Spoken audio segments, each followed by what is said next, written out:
Alright, let's make an animated button that interacts with the player here. Okay,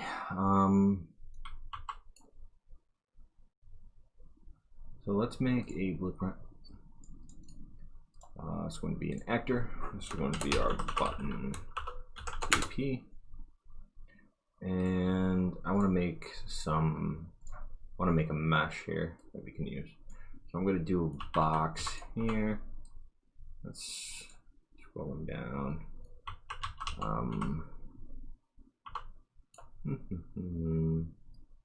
Get a little bigger. And then I'm going to hold Alt. I'm going to drag up, make it a bit smaller.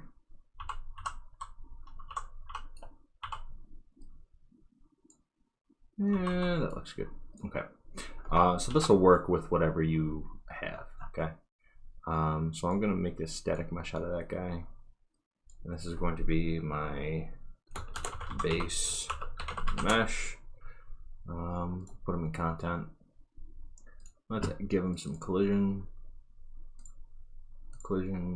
box. Save, close. Let's do the same thing with this guy. And he's going to be my button mesh. And let's give him some collision as well. Collision box, save, close. Alright. I'm going to delete these two. Let's go into my button. And I want to add two static mesh. This is going to be my base. This is going to be my button. And it doesn't have to be a child of it. Let's grab my base. And then we'll grab my button. And the button is going to be moved up to like there. Okay. So now on the button, I want to add a box collision.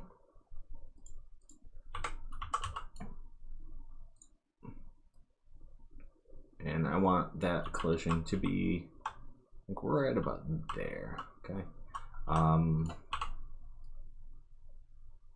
Yeah, that looks good. All right.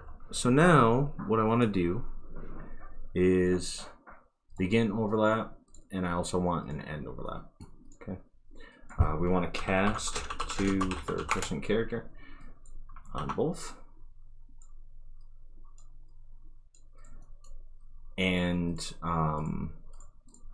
so if you have another character that you want to interact with this, basically just call that off of cast failed. So if it's an AI that needs to step on the button and you want the same functionality, cast failed, cast to the AI, and then plug other actor into the object. And that will work with, you know, any AI that you build afterwards. Okay, so I want to grab my button, and I also want to add a timeline. Button. Let's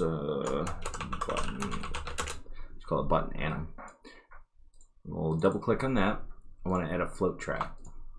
And I want to hold shift and left click on the line to add 2 key points. And then here, I want this to be at time 1, value 1. And click use last keyframe. I'm going to scroll down, click auto. So it kind of smooths it. Okay, so now I have that. I want to lerp vector. So linear interpolate vector. Plug that into there. And I want to set relative location. Update. So now let's look at the relative location. So we have the button. And by default, it's at 40. So that's the standing position. So we want our standing position to be at 40. And then we want it to go down, let's say to 5. So we want it to go down to 5. Just like that. Okay. And then we want it to play. And let's duplicate this. Typically we would do just reverse, but I want to duplicate it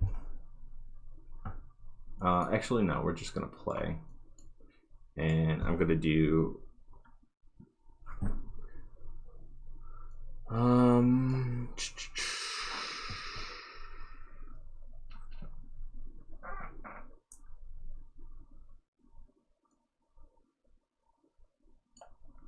actually no, let's just do reverse.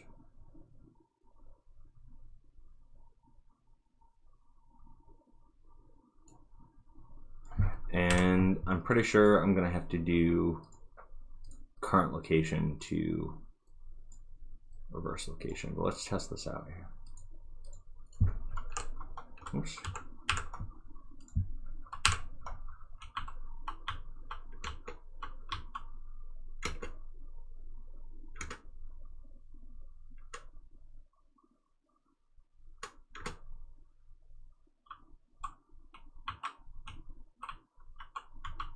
Oh, well, no, I guess we don't.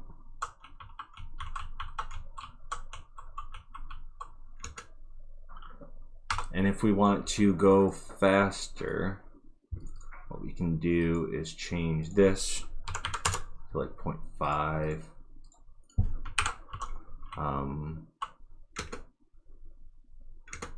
So it's a little bit springier.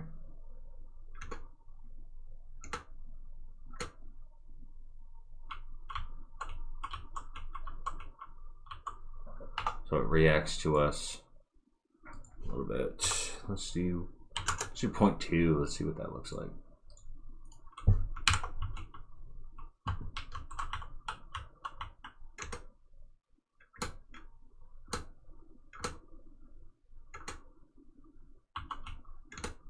So now it doesn't have any resistance, right?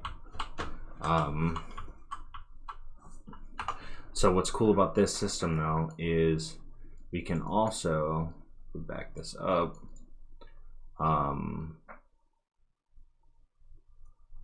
Instead of that, we can off cast fail, do a branch, and is simulating physics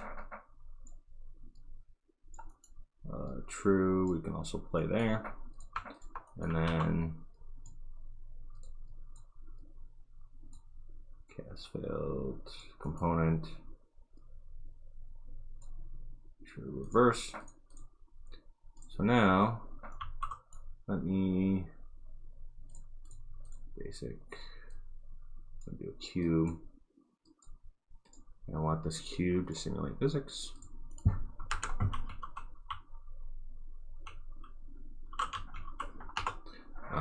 It might be easier to just do this.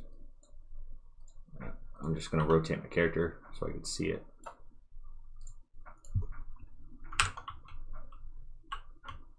Oh no, okay, hold on. You got this.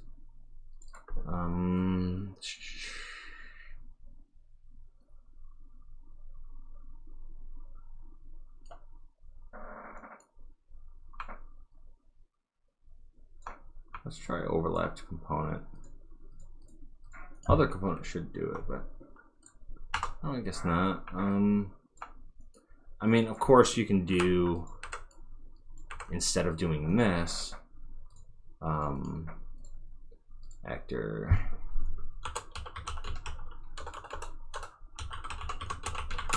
physics cube.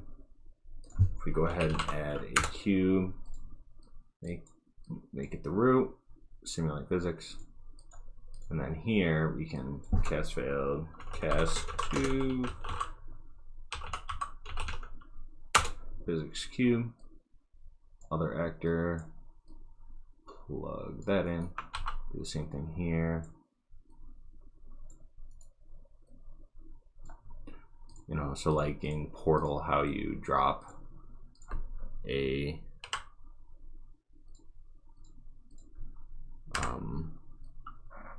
you know, physics cube on something.